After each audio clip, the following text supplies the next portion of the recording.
Rogue versus Origen. We were talking about it earlier on about these two gentlemen on your screen, Right. Alphari and Finn, and I really want to get the Bwippo hot take. Like, you don't have to My flame. hot take? Yeah. What? Do you have a hot take on these guys? Finn's trying to play Psycho, but he's not as psycho as me, so he doesn't quite get there. And Alphari is just a solid player that does good stuff. Like, I feel like he's trying to get there. Like, he's playing the Aatrox quite a bit like me, which is the right way to play Aatrox. Don't get me wrong. How would you define it? Like, when you say that, is it like just hyper aggressive? Like, what? What is no, the it's just like when you see 3 champions and you're on your own, that's a fair fight. Like I feel like that's the mentality. You know, when he's playing Kled, he likes to go in there. He's playing, he's pulling out Kled and Aatrox mostly. I feel like his set hasn't been too great. But again, these 3 champions, they're champions that want to take every fight. You see any amount of champions, you're like, all right, let me do the math real quick. It works out. Like, you don't even check. You're just like, we can try. If I can hit my Qs, we can fight. You know, I wanted to share something with you because, you know, in my past team Vitality, Cabo always, you always like coin phrases, right? You coin phrases Right. in order to communicate things simpler. And Cabo was always saying, okay, this matchup, I need to play it like before. And I remember we're screaming against you guys in the Gangplank way. The way you play Gangplank is the right way. You need to use I every introduced that passive, in every 2018. Q on the enemy, and I love it. You know, I love it. The 2018 Spring Gangplank, I remember that. I was a rookie and I came in and I went all in every single scrim. You do. You sprint at people. That's how you learn, huh? It was the best. But here we go. We're now about to head into Champions Select between Rogue and Origen.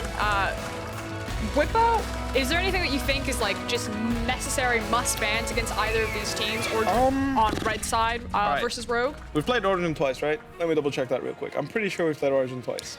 We played Yes, Origen you have, twice. yeah. That means, in my opinion at least, and this was like my main opinion, is I feel like when Xerxe isn't on Gragas or Karthus, I feel like he's relatively exposed as a player. He's not actually doing anything. I don't feel like he's proactive enough on champions like Rek'Sai and Elise. So with Sejuani coming in, that's like his only saving grace right now. Maybe he can counterpick that with the Zac in case you want to take that away. But I feel like without Gragas, Karthus, and maybe Sejuani, I feel like Xerxe gets a little bit exposed in his early game pathing. How confident are you? Because I agree that Origen are erring more towards the tanks, especially if he doesn't Right. get those AP junglers, goes for the Sejuani. But that then feeds into the meme of Origen being like a late game scaling team. Right. Are you confident that Rogue could be a team that's fast enough to try to beat Origen to that punch? Or do you think that if you're against Origen, you know that they're going to scale anyway, you grab as many scaling options as possible and you start flipping Right. on the late game team fights? I think taking away their scaling options that are safe is the smartest bet. Taking away the Gangplank is a great example. You take away a relatively safe blindable champion top lane that scales incredibly well. Alphari is also very skilled at it, which means that this is a great takeaway. That's why, for example, Karthus is also a good takeaway because it's a relatively safe scaler. Gragas, same idea. Champions like Nautilus are something they like to flex, which means that just taking away Nautilus is just less of a headache. You don't have to think, oh, what if they put it mid? What if they put it support? They can flex it till 5 on red side. Do you think it frees up a particular bot lane matchup that they would Whoa, have won? Ornn is open. Ornn is Yeah, open. that should be first pick Ornn really fast. I'm not sure what Origen wants to trade for that, but I can imagine they have some scaling picks in mind that they want to trade for Ornn. I mean, Aphelios, I guess. you'd imagine that it would be some sort of... Aphelios Karthus is something, maybe. They prioritize the Karthus highly. They prioritize the Gragas, which is still available as well, which means they might go Aphelios Gragas, which is honestly, if you ask any team in the LEC, that's a solid 1-2 right there. Is it worth Ornn, though? I'm not sure, you know? Like, Ornn is a different kind of beast right now on this patch, and, well, to be fair, he's been a different kind of beast for most of the spring split, but people haven't really noticed. I always have a question, though, because the thing is like, while Ornn works as a flex pick, there certainly Right. must be teams that don't have the same comfort to flex Ornn around, Right. even though he is relatively easy to play. Do you think in a scenario like this, if you grab Gragas Aphelios and you Yeah, still that's- assume that that's going to be Finn's Ornn instead of Larsen's, do you think I there's think inside that's knowledge? obviously like not bad because you can take scaling picks into Ornn. Ideally, like the thing about Ornn is that he outscales pretty much every tank, but you can also play any tank into him. So it's like you can accept having a poor early game. They lock in Ezreal Yuumi right there, so they're just saying we're scaling. I enjoy it. I enjoy it. The only question, you know, I remember when everyone's perma-banning Akali, I just want someone to leave it open because I think no one had practice on it. And maybe Rogue is in a similar situation. But you it's know? the same thing happened with Pantheon at Worlds. It's just like, do you want to risk Pantheon running over you and being the laughing stock? Not really. That said, Leona gets locked in immediately against Ezreal Yuumi. Leona can skill E level 1 and stop Yuumi from even detaching at all. So the amount of pressure Leona puts on Yuumi starting level 1 is really huge because they can't even hide behind the wave, right? Like champions like Nautilus and whatnot, at least Yuumi can like dismount, maybe win the level 1 a little bit. But against Leona, she takes E level 1. When Yuumi gets rooted, her W goes on a 5-second cooldown, whether or not she's been in or out of the champion, which means that Leona as a general champion hard counters Yuumi. It's also a great comfort pick for Destiny. I'm curious if they're going to try to pinch the Misfortune away, because you would assume then that would be the grab for upset, or do you think that there's another champion that could possibly pair? Aphelios is already locked in, so I think he's quite happy playing Aphelios in the bottom lane. I would assume that's not going anywhere else. My assumption that Aphelios wouldn't even get through the picks bans. So Kled gets banned. They respond with Aatrox ban in order to not get Aatroxed on 4. I'm guessing that's for the Ornn. Gragas Yasuo gets banned away, makes sense. Olaf blind and Olaf into Gragas, something Inspired likes playing. He's probably respecting Xerxe to be able to play the Olaf. So honestly, it seems like a pretty reasonable draft here. They go Renekton, which I honestly think that's a terrible pick. Set is open, no? Maybe... Next set into Ornn, no? I mean, well, I think there's... I don't think anything that wants to break Ornn is good into Ornn, because that's exactly what Ornn wants you to do. He wants you to try to break him. So when you're picking a trying to play Renekton and you're just openly... Like, Renekton into Ezreal, Yuumi, Ornn is like... You've got... Usually Renekton has like 20 minutes. Against this, he has about 10. Like, he's honestly not going to be a champion as soon as level 6s are reached, because Yumi's ultimate, Ornn's ultimate, they make it so hard for Renekton to play the game.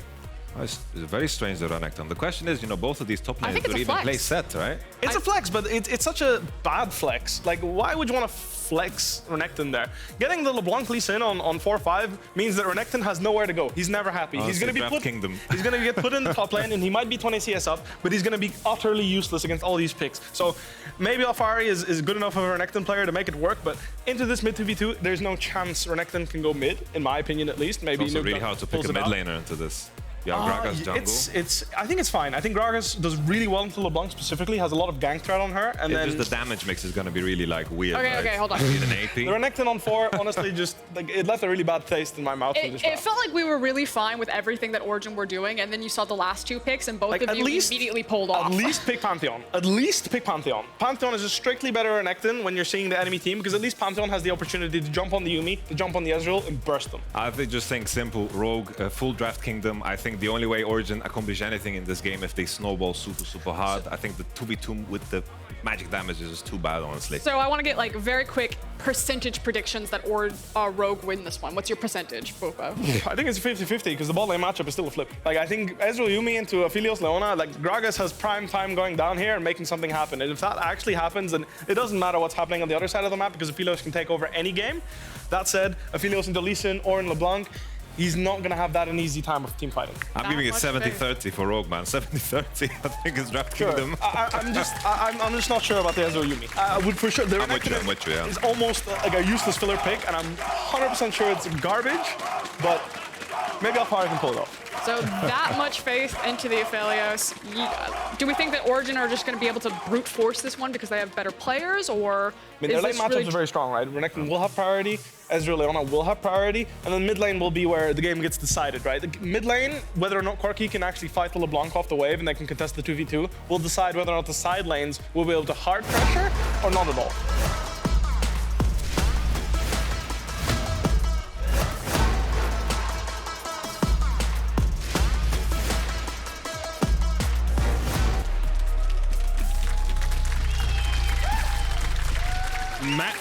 Match of the week here between Rogue and Origen. Yamato calling it the draft kingdom for Rogue. Bwipo saying it's still 50-50. It's a coin flip. Roll a D2 to see who ends up on top in this game. Yeah, seems like a lot of faith has been lost in the OG drafting, but OG coming in with a strategy right off the bat, straight into this bottom lane. They do have a sweeper on Xerxe as well, and a whole lot of pick potential here. Hansama will spot them out, and notice Hansama actually running the cleanse here too against, or with a Yuumi, with a heal and an exhaust. So like the analyst desk was already talking about, Rogue have identified this bot lane is very, very exploitable and are going to try and play as safely as possible. They definitely are. You can see Vander on the Yuumi. As Bwipo was saying, Leona is a very good counter into the Yuumi. If you lock her down, it's very difficult for her to jump back and remount onto her teammate. But Ezreal can just jump away with his arcane shift. So assuming Vander spends a lot of time on Hansama in that bottom lane, it's actually going to be quite hard for the Leona to find those engages. Yeah, so the thing I'm looking for Origen to then do is actually get the rest of the team involved. Xerxe, get down in bottom lane, Nukeduck too, because if you run at you know, the Ezreal Yuumi in a line, they're going to get away. If you come around them on a flank, trap them underneath their tower, that is where they are going to be vulnerable. So there's like some windows specifically where I'm looking for OG. Probably not in this initial clear for Xerxe, with him starting on the bottom side of the map. Expect him to go for those early Predator boots, and then maybe if they can try to unlock Nukeduck to roam out of this middle lane and go for a gank in that 5 to 8 minute window would be great. Alphari and Finn trading in the top lane. Inspired did start at blue and could come up towards here, but Alphari, with the Ruthless Predator stun early on, is winning out on those traits. Yeah, the fight also looks really bad at the start too, because notice Finn only built a refillable potion at level 1. This is fairly standard to go for. Of course, we'll upgrade into a Doran's a little bit later, as Xerxe is going to run into Inspired here. Both junglers have Smite. And the red buff resets. Meanwhile, in the bottom lane, Vander has been jumped on by Destiny. You can see Destiny using the Aftershock to try and tank that up. Hans Sommer unable to connect with the second Mystic shot, so ends up being a worthwhile trade for the Origen bottom lane. Meanwhile, Inspired is still here, but it's really hard to steal any camps away from Agragas. He can time his W with just a ton of percent HP damage, as well as that Q and the Smite all in combination, so not the easiest thing to pull off. Refocusing down towards this bottom lane, because we saw Destiny jump on Vander right at the start. I don't think that was a great trade from him. He, of course, had to use a potion, and honestly, a lot of the poke that you put down onto a Yuumi doesn't stick inside the lane, because when you go for the all-in, you're going to have to hit that ADC, so we'll be looking to Destiny to jump on Hans Sommer for the rest of this lane. I think Destiny actually used the Ignite in the lane as well, which is, that's a big cooldown to have lost, because you have the Zoomies heal from the Yuumi, you've still got heal on Vander and the Exhaust as well, so you really wanted that Ignite to try and get the burst damage in. Well, really good news for OG's side is that Vander, you can see, is almost completely out of mana after trying to spam heals on Hans Sommer, it seems, and Hans Sommer is running pretty low himself, and because he's not rocking a teleport either, he's not going to be able to get out of this lane for a while, and if he does, it means he won't be able to get a Tear or a Sheen on that first purchase. Inspired looking for the Q here, it's going to land onto Alphari, who still has the stun. Xerxe's just around the corner, but he's gone the long way around. Alphari flashes away. There's the belly pop, and Inspired takes it, flashes away, but in the end goes down. Good counter gank there by Origen. Yeah, Xerxe was in a really uncomfortable position right there with Alphari running away from him. He said, screw it, flashes underneath the tower, and then interrupts Inspired on that ward hop. So already reading him in what should have been a bit of a weaker early jungle matchup here and getting the first blood to boot. Have another look at that play. You can see Inspired was hit first. Alphari knocked up against the wall. It's funny, too, because neither jungler has a red buff either. Still, Xerxe's like, well, where do I go? Do I go to the right to help Alphari, or do I go to the left? Left is the call, and ends up being the right call, too. And minions even helping to finish off that kill. We'll reset the blue buff on Xerxe. We'll give him control of this topside Scuttle Crab. And if he wanted to, he could path down bot lane to go for the double crab. I think if I were him, I would try to stay on the top side of the map, since his Raptor camp is going to be respawning at level 4. Gives him a whole lot of golden EXP. And the red buff's there, too, but instead, it will be a path down towards bot side, because you look and there is pressure coming out of that upset Destiny duo as well. You can see they've already got about 13 CS lead down towards that bottom side. Destiny was able to stop Hans Sommer from backing in the lane, and it means that they continue just to push in this wave. As you said, Vander's still very low on mana down here, so we'll see if Origen decide to go for that bot lane dive they talked about on the analyst desk. Yeah, I don't think they can. Xerxe still hasn't got a base off. He's full HP, right? But no flash. That makes it a little bit difficult. And the timing with him moving just down here is a little bit late. So they're actually going to have to probably attempt this on the next wave. There's still quite a... Actually, that minion wave is gigantic. Did not see all those. They're going to do this. They're still exhaust. They're still heal on Vander. And Summer still has the flash. Upset. Ignite's just about to come back up for Destiny as well. Oh, they're going to go for it. You have to feel Origen trying to up the pace, up the tempo, get some early kills here in this game. No, the teleport used by Larssen in mid lane. They know it's at least a 3v2 at most. Here comes the counter teleport. Destiny cleanse away from Hans Sommer as the stun lands. The exhaust is already on upset. Xerxe jumps in. Hans Sommer able to escape, but Nukeduck is here in time. Hans Sommer will fall. Nukeduck gets away from the tower aggro, and now it's just Vander trying to fight for his life. But the Zoomies, Nukeduck's gonna die. Nukeduck's gonna die to the cat. Take a slap to the back, and Larssen comes in to keep his bot laner alive. OG waited so long to go for that tower dive, and Vander with 0 mana, with 0 HP underneath the tower, is able to trade back as well. There are so many different things at play going on that we'll have to dive into this replay, because it really was kind of crazy, right? OG are trying to push out this next wave, a little bit of a delay, and as the observers correctly highlight here, when the LeBlanc TP's in the mid lane, Corki gets the reset off and can come bot. But of course that E goes completely wide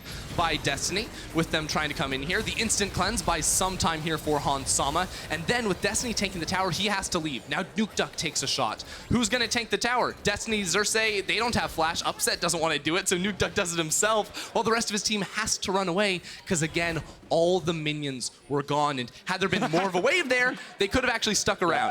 I actually wonder if Nukeduck retook tower aggro with his Gatling gun as he stepped back forward underneath the turret, because it looked like he dropped it, and then as he walked back in, he took it with the It could have also been the corrupting potion too. Like there are a lot of different things that could have messed him up right there. It wasn't the best tower dive for Origen, but they do have 1,000 gold lead. You can see about a 17, 18 CS lead in the top lane, going up towards 20 now in the bottom lane. It's only 3, but we have seen Hansama kept away from the wave for a while. Xerxe with the Predators trying to get in here. Alphari not able to get close enough for the stun, and so Finn will be able to walk away. Still yet to burn his flash or his teleport. Alphari. This could be a little bit greedy. That's just rude. I mean, what that ends up doing is it denies the next minion wave as well, right? Like, Finn could, in theory, teleport back into this lane, but with your jungler on the bottom side of the map and Xerxe still around there, he's just going to have to give that entirely up, you would think. Maybe, though, because Alphari hasn't gone for a base in quite a while, he thinks that with full HP coming back on in and the ultimate and all the CC, he can't really be dove. Inspired will realize that Xerxe's on the top side of the map and go for the Mountain Dragon. First Drake of the game will be secured by Rogue at the 7.5 minute mark, and now we'll see as the level 6s start to come in across both of these teams. Who is going to go for that first fight? Because we've had a couple of skirmishes, but when you have things like a Leona ult and a Feli ult and the Grag Assault, I'm expecting more 3v3s, more 4v4s. Yeah, well, Inspired is 1 camp away from hitting level 6. I was wondering whether or not he would go for the invade, try to snag away a camp. That won't be the case, though. He had a ward on the top side of the map that spotted Xerxe pathing down towards the bottom side, so... Destiny goes in with the engage, but Hansama, this is the power of Ezreal into Leona. You just jump away. Very easy to escape. Can buffer your E, even through the Shield of Daybreak stun. All right, here we go. Okay, Nukeduck ended up canceling his recall, so he's going to push out one more wave, but the package is up and ready for the taking here. With Xerxe on the bottom side of the map, and the way that OG are very slowly pushing this wave in, I would really like to see if they could time a gank on this next wave here with Nukeduck. Of course, when you pick up the package, you will get the home guard bonus coming through that lane as well. Xerxe's here. Destiny going in with a Hex Splash, but here comes Inspired. Oh, just kicks Destiny away, but Xerxe does still have the barrel, knocks them back. Inspired has to flash away. Destiny jumps forward onto Hansama, and Vander dismounts. He realizes his AD carry is done for, and he will just retreat to Inspired. Good play from Origen. Yeah, Origen jumping on a couple different people right there, but it worked out in the end, and they locked down Hansama, denying a minion wave. Again, I'm really happy to see how OG is playing this early game. I mean, specifically, if you put a lens on towards Xerxe, he was a jungler that was so hyped up coming into this year as one of the leaders on this team, one of the players that was supposed to take them to a very high place in the standings, but he has not really lived up to that hype for me. He has not been super active in the early games, and I just really like how he has identified that he needs to look for these dives around the bottom lane, and he's just denied so many minions from both Finn and Hansama. You see how much gold has been funneled into Upset. He's leading by about 1,200 in that lane. He's at 4,000, about to take another turret plate for himself. First tower of the game at the 9.5 minute mark, and won't quite fall. That is Cast a curse, guys. Cast a curse. Upset actually 9 needs to be HP on that tower. a little bit careful, because they can chase him down here. He doesn't have flash, does have the heal, but they won't go any further. Meanwhile, Destiny's come towards the mid lane. And I want to stress just how important this game is for Rogue. If they lose here, they're only 1 win ahead of XL, as Destiny looks for the mid lane flank. But Larssen is going to be very slippy on this one. Waiting for him to use something like the Distortion or even his Mimic. Here comes the Hex Flash. Here comes the Hex Flash to jump in. Oh, great dodge there. But here comes the damage. Can't dodge that. Destiny takes the kill. Destiny assists with the kill. Yeah, Larssen tried his best right there. Sets up for another one on towards Xerxe. Xerxe already has that Runic Echoes finished off, so very powerful at the moment. And while Upset was able to survive in the bot side, his support made that roam to the mid lane. OG are playing very, very proactively. You can see good stuff from literally everyone at the moment, and every single lane from Rogue now continues to fall behind as OG continue to punch them all over the map. I mean, Origen have a 3,000 gold lead, and we're not even 11 minutes into the game here, and this is breakneck stuff for Origen. Okay, usually we're looking at this sort of scoreline at the 20-minute mark. Oh so no, they are so dead. They're going for the tower here. Upset uses the heal, gets the turret down, and there's the root on Hansama. Uses the cleanse to get away with the final chapter in the flash. He will escape for the moment. Xerxe does land the barrel, but they decide not to go any further because Larssen's on his way, as is Inspired. They're jumping forward. The Prowling projectile is going to land on Xerxe, but will they go any further? Larssen jumps in, double chains, but Destiny turns it straight back around. The damage on Larssen takes him down to about half HP. Origen able just to continue their slow march back towards their turret. Destiny takes a little bit more damage, but you just can't find the connections here. Yeah, Rogue are so hungry to fight back in any way that they can. That's, you know, 2 turret plates top, 2 in mid, the entire tower down bot side as well. So OG already building up quite an advantage. Honestly, I'm surprised that Rogue's bot lane got out of that one safely, but I suppose when you have a heal and a cleanse and a flash, they didn't even need the exhaust. They still held on to that one. They're going to be all right this time around. Final chapter doing work there. Yuumi, of course, so prioritized in a lot of drafts these days because of her ability to keep people safe, but also her ability to sit on a bruiser late game and just continue to buff them up. Yuumi Ezreal is something we see. Yuumi Olaf, Yuumi Aatrox can work very well as well. Expect it to be mostly Hansama that Vander is coupling with this game. And a few minutes ago, we saw Inspired start up the Rift Herald. He wasn't able to take it, so Xerxe now is going to start it up for himself. Origen have pretty much complete control of this game at the moment, actually keeping their bottom lane down towards the bottom side, even though that turret has fallen. Yeah, basically what they're trying to do is they're having Xerxe solo out this Rift Herald 20 seconds before the Drake spawns, keeping their bot side down here to be able to push out that wave and then move in to take both objectives very, very quickly. And because Rogue are so behind at this point, Origen are pretty comfortable knowing that they probably don't have any deep vision inside of the river to actually spot that one out. So they're going to run in towards the mid lane with the Herald. I'd like to see them place it. They're going to do that right now. And once again, they can deny Hansama so many minions off of this tower just by running around the corners and zoning them away. Because if you look at it, OG are constantly grouping up around the waves crashing against the tower. Rogue are not always there, right? Inspired inside of his jungle, not walking into the lane to help them out. Not that they'd be able to do a whole lot, but it always is this numbers advantage for OG on the minion wave crashes that is netting them such an advantage this game. Gonna look for their first dragon of the game. We'll have a look at some of the completed items here. And Luden's Echo finished on Larssen, Sunfire Cape now on Finn. I expect Alphari to be pretty close to a Black Cleaver. He's almost finished that cull, only 2 stacks left on it. Essence Reaver complete on an upset where you've only got a Sheen and a Pickaxe on Hansama. He'll be building up towards the Manamune. When you can get that stacking up as Ezreal, you really have a lot more power, but as you said, he's been denied so much experience, so much CS, and so much gold from the map just by being forced behind his turret so often. Yeah, Rogue are in a pretty awkward position regardless in terms of itemization, but to add insult to injury, basically every player, I think, wants to get Merc Treads this game, right? You know, you have the double AP jungle mid combo. You have so much CC all across the board. Like, yes, Ninja Tabis are valuable. You have 2, 3 auto attackers if you include Renekton on the other side. But I think just the ability to get away from a lot of the engage tools from OG is going to be very, very potent in this one. So let's talk about sort of next steps for these two teams here. And we see Origen very much in control of the game. 5,000 gold ahead. It feels like they can kind of just push lanes that they want to push and force Rogue into bad positions. But is there a point at which Rogue can come back into it? I think there are some tools, like, right, the analyst desk was talking a lot about how this Renekton pick eventually shouldn't be able to do a whole lot, and, like, eventually Hansama should have, you know, the money to sort of survive that initial burst. Like, he has the cleanse, right, so he should always pretty much be able to get away from the Renekton, but I don't think Renekton's the pivotal pick, because you always have Destiny and Xerxe teaming up to try and, you know, find you underneath your tower, so they need a lot of time if they're going to survive. Larssen steps straight into Xerxe's face, but is able to dodge away with the distortion. Upset on his way up here as well. He will be spotted on that control ward. Inspired has joined the party as Nukeduck pushes in the wave. It feels like Rogue could give this one up, but instead they decide to defend as Xerxe and Destiny decide they don't want any more of the action. They back off towards the blue buff. Yeah, so one thing that I've noticed that slows Origen down a lot in their mid games in particular, because like this team isn't necessarily like allergic to getting early game leads, right? Like they do generally do well inside the lanes, but they are very willing to just give up on a play to go back and farm. And this is a case where they push out that middle lane. There's nothing else for them to get, so they're going to bring 4 members up to the top side of the map. Larssen's doing a really good job of sort of clearing out bits of the wave, you know, culling bits of the wave to make sure that there's never a huge minion wave pushing in on that top lane tower. Makes it a lot harder for Origen to set up the dive that they would want.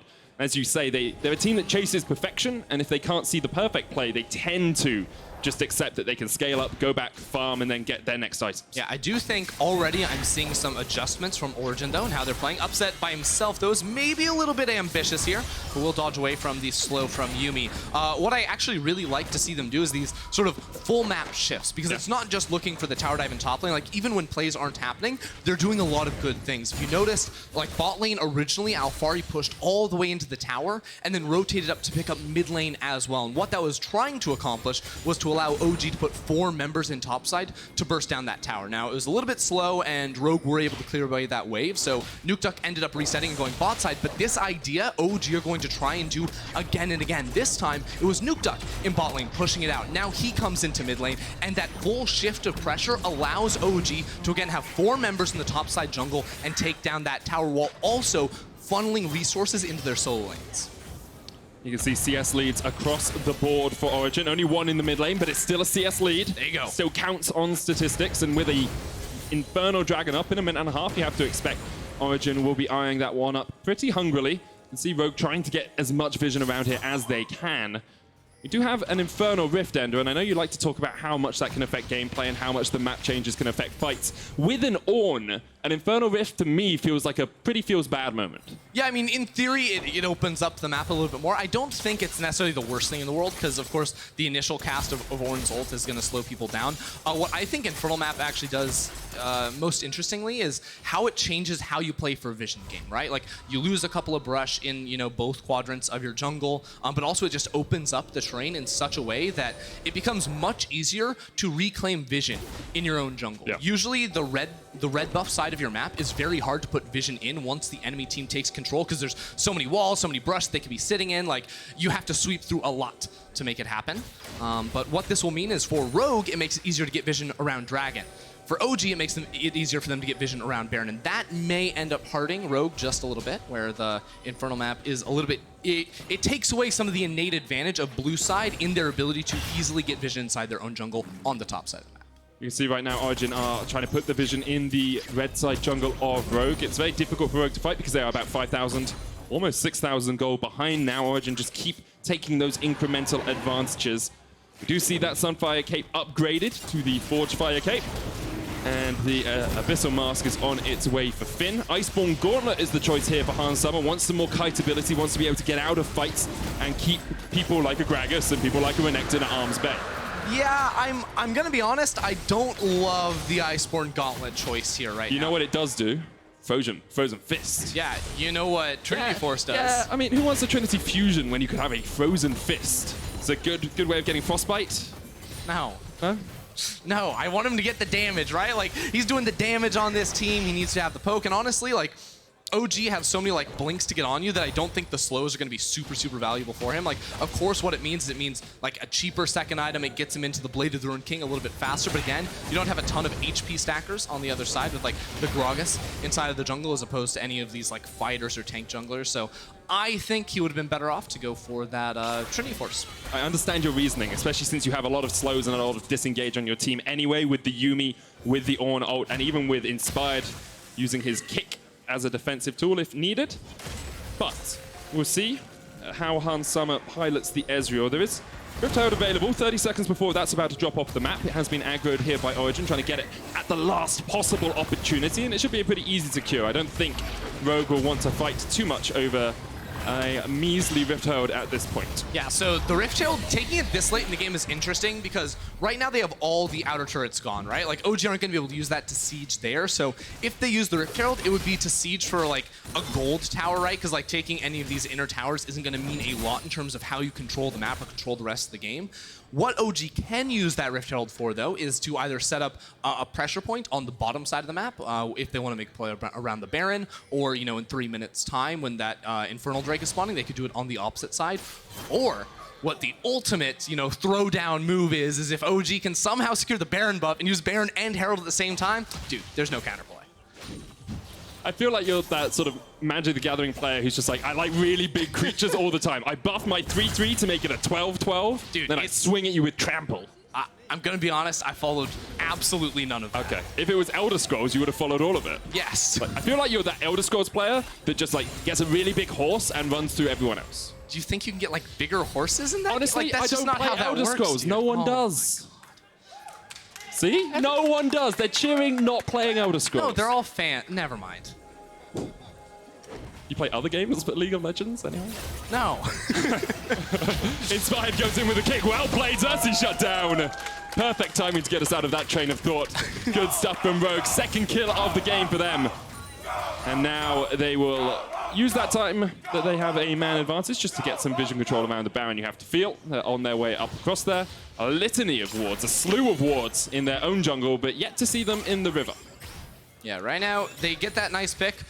I honestly missed a lot of the setup because you were talking about the Elder Scrolls, but hey, you know, sometimes that happens. What this will accomplish for Rogue, though, is just, you know, more time, as you were saying. They need it, like, Rabadon's soon to come through here for Larssen, and eventually, I think there could be a point where now that, like, Ezreal has 40% CDR, perhaps, like, you are going to start outranging a lot of the characters on the other side, right? If you're landing Qs as the Ezreal, you outrange the Aphelios on his auto attacks. If you're landing them, like, you outrange the Corki, too. So, like, this is a game where there's a ton of pressure on Hansama once his itemization starts to come through and he starts dealing significant damage in these fights, especially with the Yuumi on top of him. He will be a force to be reckoned with. Yeah, as you said, Origen don't really have any health stackers, so every one of those Mystic shots is going to hit hard and hurt. Rift Herald was used here. It's just the gold Herald, as you said, just trying to take down... Yeah, I don't know about that one. Okay, well, maybe... Seems like it was timing out. Well, and also, like... They're going to push? They're going to push into the top lane here. This is Rogue a little bit late on the response. Rift Herald is stopped for the moment at the minions. Inspired's going to get hit with the Zenith Blade, jumps away. Here comes the call of the Forge God. Destiny pops his stopwatch. The Rift Herald's going to charge in on that inhibitor tower, and he manages to flash out because Finn mistimed the knock-up. And now with the Rift Herald pushing in, Origen are going to open up the inhibitor turret. That was more mistake than anything else you have to feel from both teams, but Origen will rub their hands very happily with the inhibitor down in the top lane at 23 minutes. Yeah, this is a really interesting game state now for Origen, right? Because you take that top lane inhibitor, which will give you pressure. Now they're going to get scouted out. Oh, that actually gives Rogue false information. They don't think Baron is getting started up. Smart move by Inspired. Still, nope, not going to run into the river. Oh, no. That ult actually just trolled them so hard because Inspired was going to run into river to check the Baron. Instead, he doesn't see anyone going through this jungle because OG had already fully swept out the vision. OG get a free Baron. They have the top lane inhibitor down as well. What could have been a tough situation for them has now been a massive win, and they should be able to convert this into so much more. Origen now have a 7,000 gold lead. Essence Reaver and the Runans complete on Upset. Gargoyles just finished on Destiny. Nukeduck has his Infinity Edge as well. It's going to be so difficult for Rogue to fight back against this. There's an Infernal Drake as well. We're going to have a look at the vision supplied here by Hansama's ultimate. So right now they have no wards inside their jungle, and it sees nothing. Oh my goodness. They were right around that corner on the left too. Ping comes out, and then immediately Origen just started up. Boom. Aphelios with the white gun too, so like he's going to be able to burst that down super quickly. And honestly, if Origen hadn't been able to convert that into a Baron pretty quickly, I don't know if that play favors them. It was a very early inhibitor on the top side of the map, so Rogue could have used that lane to farm pretty safely, and then also not be stranded on the opposite side of the map to that Baron objective. But instead, now they are going to have big pressure coming through from the super minions top side, and now set up the siege down towards bot. Remember at the 10-minute mark when I said 1 and 4 for Origen? This is very blistering pace for them. Had a kill in the last 14 minutes, Ender, but Origen have just continued to get the gold lead further and further ahead, and it's so hard for Rogue to fight against it. Larssen pushed out the top wave. He's now here trying to defend the bottom. Baron upped minions make it a little bit tricky for Rogue to find any sort of engage, but Finn has the call of the Forge God. Could look for a fight if he wanted. I will say OG are a bit overly grouped right now, really committing hard to the 5 members in the bot lane. Just basically donated 2 minion waves there to Rogue. That's about a minute off of their Baron buff that they're not going to be used, while top lane had previously been fully pushed by Larssen. So the super minions, while they are stacking up, right, you're going to have 2 big ones in that top lane coming in now. That isn't super useful to Origen yet, because mid lane also wasn't pushing either. So now the wave will finally come in. And if they can set up a trap, it's going to be really good. Oh, good dodge out from the Moonlight Vigil. That had the gravitum. That would have rooted if it had connected. But Hansama, quick on the finger, quick on the trigger to jump away. And now Origen looking for the catches once again. You can see Rogue, total darkness, no vision at all in their own jungle. Really no awareness of what Origen are doing, apart from the fact that they are sieging the base. And now that is the 7th tower of the game for OG. And Rogue have to get back and defend their Nexus turrets because there are super minions pushing in. Origen going to push in towards the mid inhib. Upset with the Calibrum, the range on the sniper, just being able to harass down that turret. Yeah, that's going to be the end. Oh, they're actually going for the fight. Call of the Forge God inspired, looking for the flank, misses the Sonic Wave, though, and upset with the QSS is able to get away. Alphari has a flank position here, but instead he just goes back towards the bottom lane. The final chapter didn't land, and perhaps that's the last page in the book of this game for Rogue, because there are super minions on the base. There's Alphari in the bottom lane. Larssen trying to jump forward, do what he can, but you really can't find the engage that you're looking for. Alphari still down towards the bottom side. No one's answering him. No one's going down there. Yeah, Rogue eventually will go, but Rogue are just sitting there, right? They wasted all their engage options in the mid lane, did not end up pulling the trigger, so that tower almost goes down. And I feel like if Rogue had not called in the Forge God there, OG were just going to leave. Their Baron was timing out, but now those towers are going to be low and won't be able to regen over that 33% threshold on the tower. Still, you have to assume the wave clear is good enough, but on the cannon minion, a couple of ranged auto attackers just need some poke damage before that knocks down. You see Origen, all they want is a little bit of chip each time they step forward. They don't need much more than that. Hans Sommer's still very healthy. I think he's going to go back and get a Blade of the Ruin King here. Sitting on the Bilgewater Cutlass, that will be a big spike in damage from the Ezreal, but will it be enough? He can get it upgraded by Ornn. I'm actually not sure what the Blade of the Ruin King upgrade is called. We'll find out in a minute. I can't remember. Oh well. 2 Blades of the Ruin King. 2 Blades. That used to be something you could exploit. Not anymore. Now, OG. Look, that Baron was less than ideal. I'm going to be honest and say they weren't actually able to break into the base any further. I think they stalled out a bit on how they managed their waves, especially towards the start of that Baron buff. Regardless, though, they are on soul point. So even though that Baron didn't convert into much, the Infernal Drake is going to be coming up in a minute and a half, shortly followed up by that Baron buff, and they are strong enough to continue to win a fight and use those 2 buffs to try and close out the game on that next attempt. But the inhibitor has respawned for Rogues. They finally have the ability to reclaim some territory on the map. Nukeduck, the only level 16 in the game at the moment, has so much damage from those cannon barrages. If you can connect with them, Predator was used. Xerxe puts the control ward in the bush as Finn steps back. It's a 5v5 in the mid lane. Both teams don't really want to play around side lanes right now, because that Infernal Dragon is up in just a minute's time. Alphari with a flank, but he's on a ward. And at this pivotal point in the game, I have to remind you, it is the might of the Ruined King. It's an awful name. That Hans Sama does have now. I do actually like the pathing from Inspired. He's getting really clever on this Lee Sin because the engage options aren't fantastic from him to come around on the wall, but look at OG's rotation in towards the bottom lane. They're just saying Nukeduck can defend versus these guys if he needs to. We can give up 1 turret. We're not going to lose too much from it. Also, Rogue have to get through 2 more towers, and this HP bar is so low that OG have just walked straight through that bottom side jungle side. We don't care about top side vision. We're just going to take that with ease now as they expose another inhibitor. And it pulls Rogue out of their positioning as well. Now Origen can push through this red side jungle, get all the vision down they want with only 20 seconds left on the Infernal. Yeah. You can actually see Larssen, Larssen TPing into the mid lane here as they try and get pressure on. So this is a big deal. It's a really big deal. Larssen just finished off his Void Staff. So this may be the only fight where itemization is relatively even for Rogue at this point. 3 on the mid lane, 3 on the AD carry 2. We already said Hans Sama needs to stay alive in these fights, avoid the all-in dive from OG, and then Rogue have a chance. But it's going to be really hard if they get locked inside of this river, especially with OG coming around on the flank.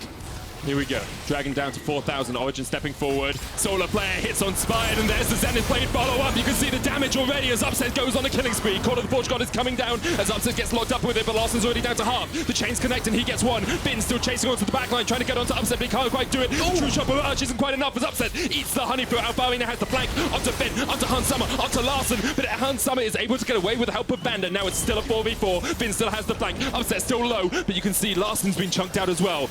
Vander jumps back onto him and heals him up. Yeah, they're just playing off of skill shots right now. You can see, even with Inspired going down immediately, Hans Sama can do so much work, but their jungler is down, Xerxe is alive, and has a smite. So Rogue are trying to keep him enticed, but there's a TP coming in on the bot side. It will not be a flank attempt here. Both of them. From Alphari or Nukeduck. Instead, they will just group up and try to take down this objective. Inspired's back up, but he's deciding to try and help out with the bot wave. Finn on his way, no Call of the Forge God for him. There's no smite here. That's the soul for Origen. They get the Inferno, but Finn finds the engage. It's only onto Xerxe. Upset still alive on the back of the fight. You've got to watch that at Belios. Destiny has a flank position. Yeah, Rogue need to back away and sprint straight to the Baron on the top side of the map. Inspired has respawned, and Xerxe is going to be dead for another 30 seconds. OG get the permanent buff, they get the Infernal Soul, but it is now Rogue's opportunity to start up this Baron, and their best bet, honestly, is for OG to try and fight the 4v5 into them. Crucially, though, Vander has almost 0 mana, so this Yuumi is not going to do basically anything. That's so key.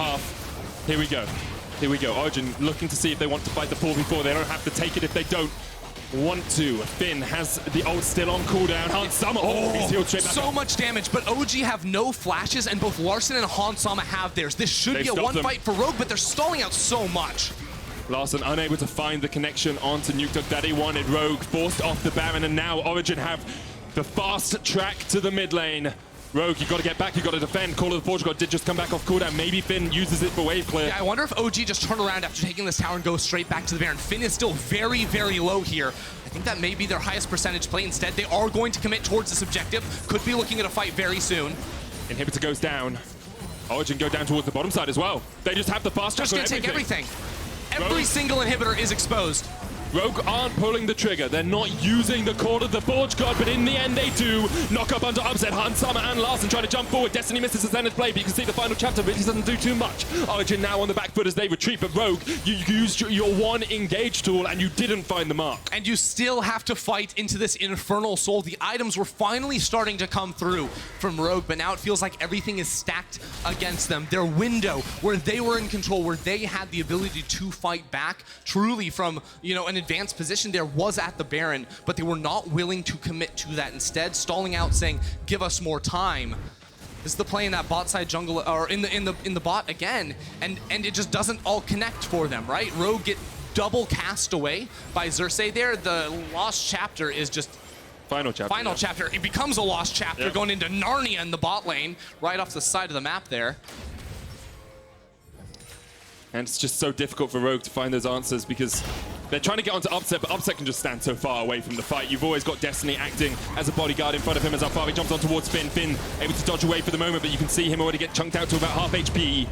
Larssen, Hans Sama inspired. They've got a good flank position. Well, here's the problem. If Rogue pushed through... Oh, he jumps straight into it! But immediately gets the cleanse away, but Inspired has been caught. The jungler is down. Larssen trying to put the damage down as Hans Sama gets chunked out by Nukeduck. Able to jump away with the arcane shift. Alphari now on Larssen, but he can't quite get there. You can see Hans Sama takes a bit of damage as well. Moonlight Vigil's going to connect. That's the Infernum coming down. It won't be enough. Xerxe down to half. But Origen, they've got the fast track. They've got the mid lane. They can just push in. Yeah. Upset stepping forward. Upset going for the kills here. It turns around with Hans Sama. Hans Sama has to stay alive, has to get back to the base somehow, because right now Alphari is in the base, pushing for the end. Finn is going to start channeling his recall. Larssen too. Hans Sama is posted up here, trying to stop OG. Jumped on with the Zenith Blade. Xerxe takes him out.